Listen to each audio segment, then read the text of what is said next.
माहुली किला। तो मैं अपने 3 दोस्तों के साथ माहुली किला को एक्सप्लोर करने के लिए निकल चुका हूँ।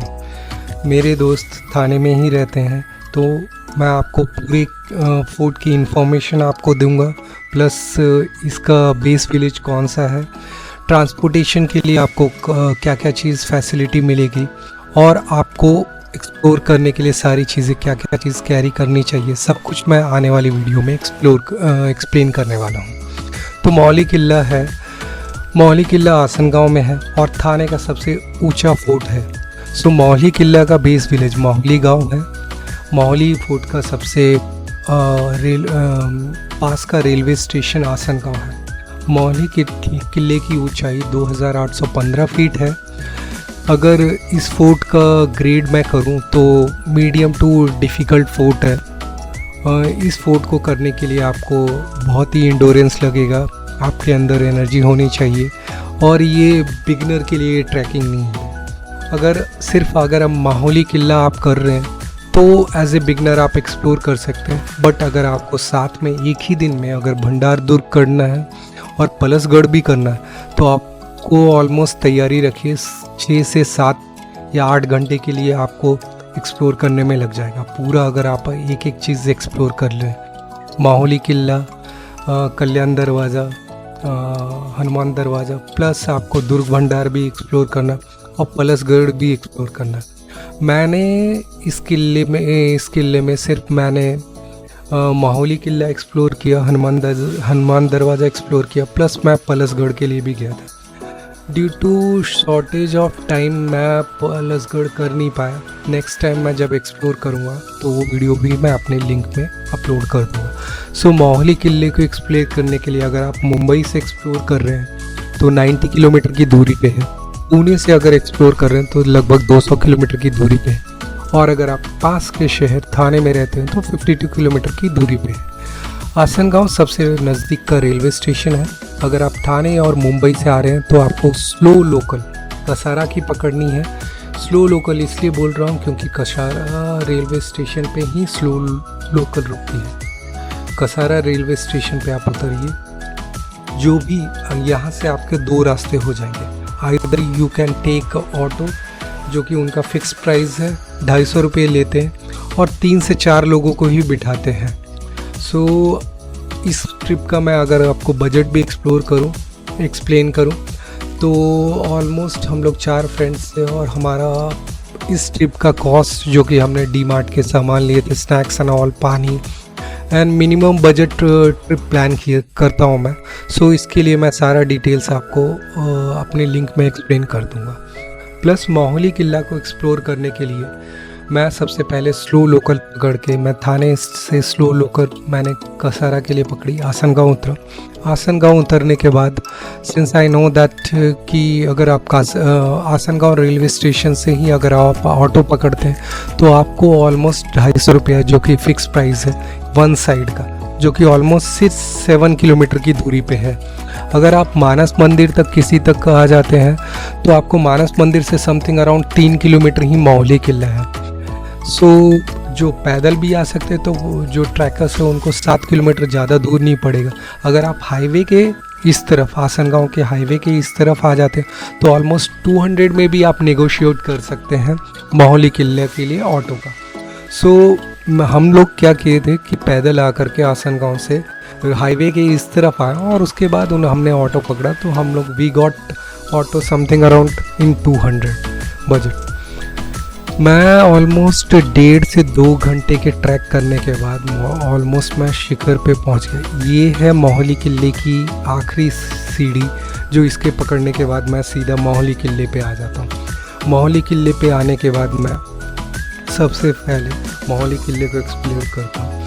इस किले को देखने के बाद मेरे को ये व्यू जस्ट अमेजिंग इतना लगा। इसके बाद मेरे को एक्सप्लोर करने से लगा कि भाई ये किला किसने बनाया होगा। ये सब सोचने के बाद जब मैंने हिस्ट्री और इन सब की बुक्स निकाली तो उससे मेरे को पता चला कि जितने भी शिवाजी महाराज के किले हैं जो जीते हैं वो कहाँ से आए। सबसे पहले जो भी दक्कन सल्तनत की जो अगर बात की जाए तो ये ऑलमोस्ट समथिंग अराउंड आ जाए तो इनिशियल डेज में सातवाहन काल था। सातवाहन काल राजा सतकर्णी ने बसाया था। राजा सतकर्णी के उनके नाम पे ही सातवाहन काल पूरा चला। सातवाहन में मैक्सिमम किलों का निर्माण किया गया। उसके बाद शिलेहार डायनेस्टी के भोजराज द्वितीय ने मैक्सिमम किलों को बनाया। मैक्सिमम किले के बनाने के बाद शिलेहार डायनेस्टी के बाद भोजराज द्वितीय के बाद उसके बाद राष्ट्रकूट डायनेस्टी थी, जो कि कहा जाता है कि समथिंग अराउंड इन 6 to 10 और 12 सेंचुरी के बीच। I don't have actual data but I know that factual, might be I am wrong, but mostly Rashtrakuta dynasty जो कि 6 to 8 सेंचुरी, उन लोगों ने भी बहुत सारी चीज़ें बनाए। फिर शिलेहार भोजराज जो द्वितीय के पास गए, उन्होंने भी बहुत सारे महाराष्ट्र के किलों का निर्माण किया। उसके बाद आते हैं हमारे जो भी दक्कन सल्तनत को रूल कर रहे थे, तो मुगल्स आए। मुगल्स में भी बहुत सारी डायनेस्टी थे।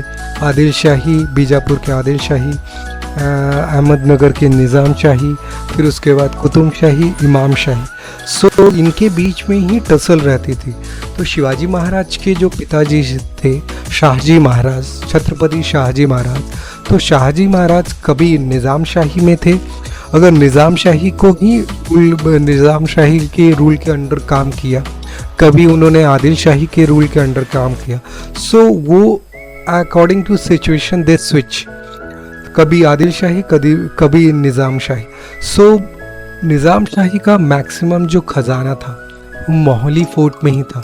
सो मोहाली फोर्ट को अगर बोला जाए तो ये बहुत ही रिच एंड एक क्या बोल सकते हैं, बहुत ही महत्वपूर्ण किलों में से था महाराष्ट्र में।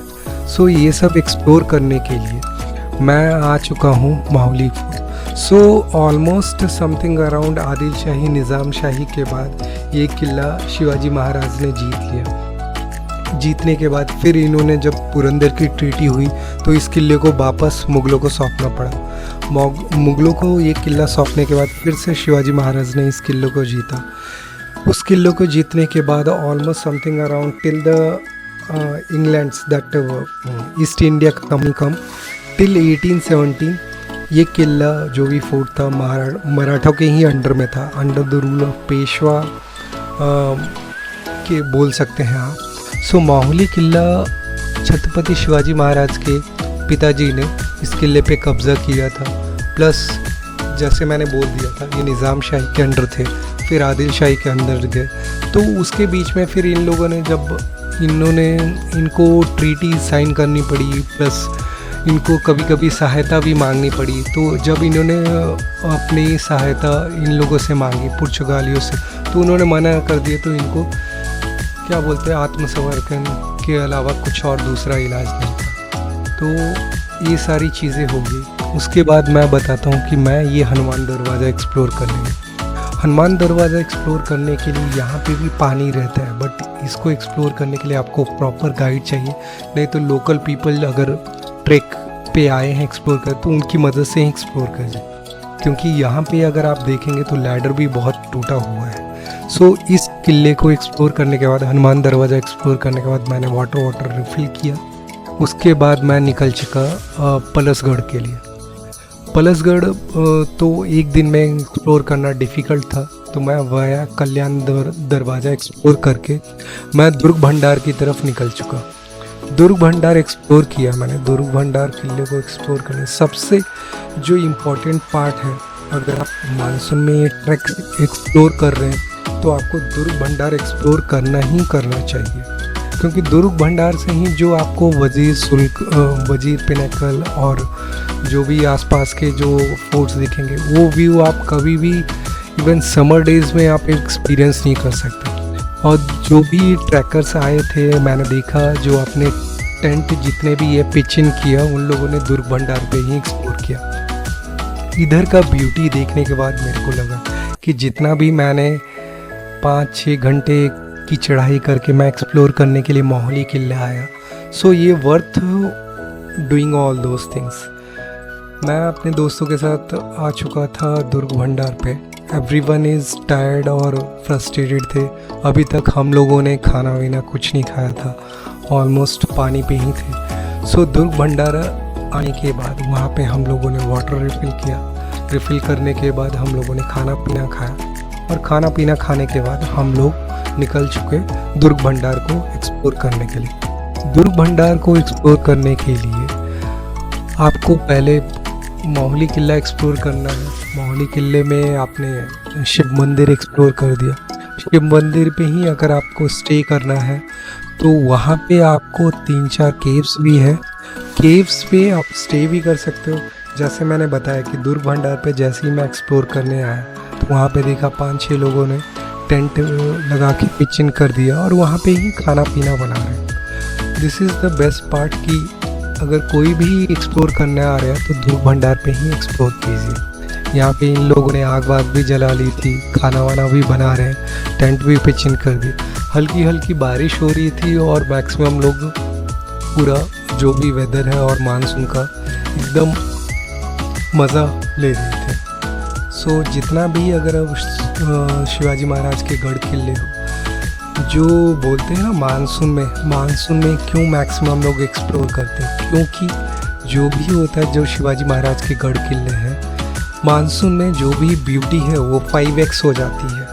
जस्ट लाइक मतलब कि 1x है तो 5x हो जाएगी। मतलब इतना सुंदर महाराष्ट्र के गढ़ किले दिखते हैं बारिश में। सब जगह ग्रीनरी है, बादल देख रहे हो आपस में आ रहे हैं, क्लियर हो रहा है। सो ये व्यू आपको कभी भी नहीं मिलेगा।